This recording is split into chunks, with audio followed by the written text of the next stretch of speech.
Welcome back again to In the Crosshairs and what's in my crosshairs. I'm going to start out with Westbrook of Oklahoma City.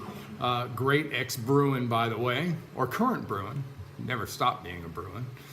Signed a nice extension. So he's now going to be a rich man. That team will be built around him. And the better news, if you're a Westbrook fan, is that he still has plenty of time for another deal after this one's. The terms are up. And speaking of new deals, you have to feel fantastic for number 53 of the San Francisco 49ers, Navarro Bowman, who signed an extension, a 4-year extension with the Niners. He of the horrific knee injury a couple years back in the NFC Championship game. Terrible thing to have to watch.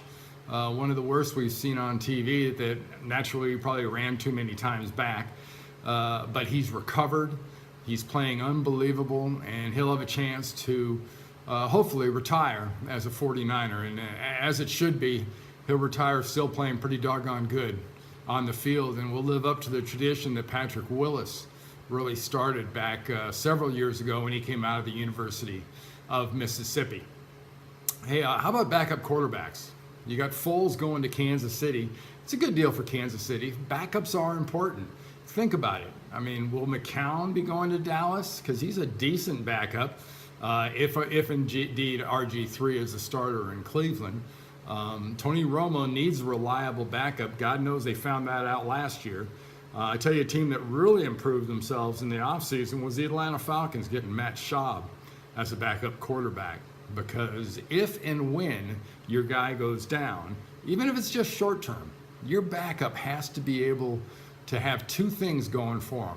One, you can think, hey, we can be 500 with this guy. He's not our starter, he's not our guy, but we can be 500 with him.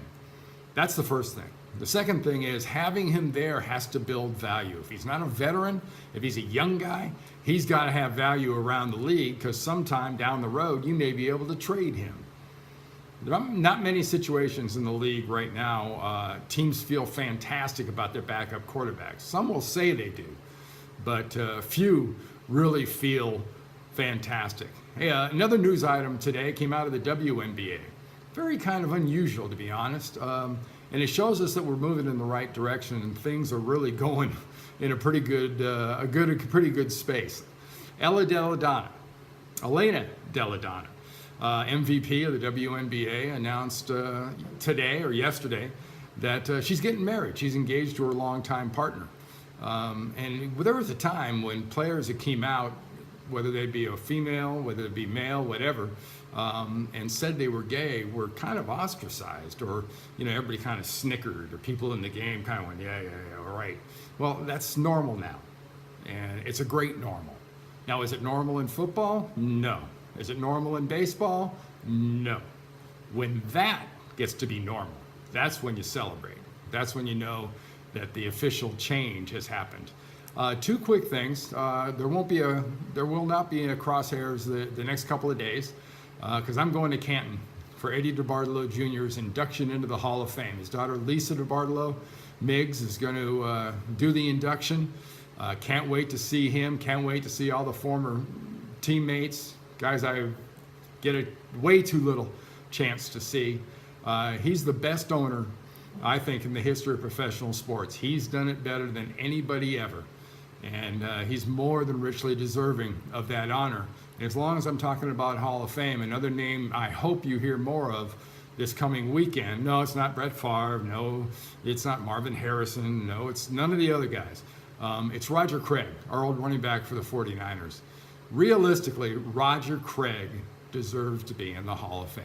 And hopefully those numbskulls in that room can drop some of their natural biases or whatever it is that's kept Roger out, and has put other players that I think he's clearly better than in the Hall of Fame. In short order, Roger will be in that Hall of Fame. Have a great weekend. We'll see you Monday.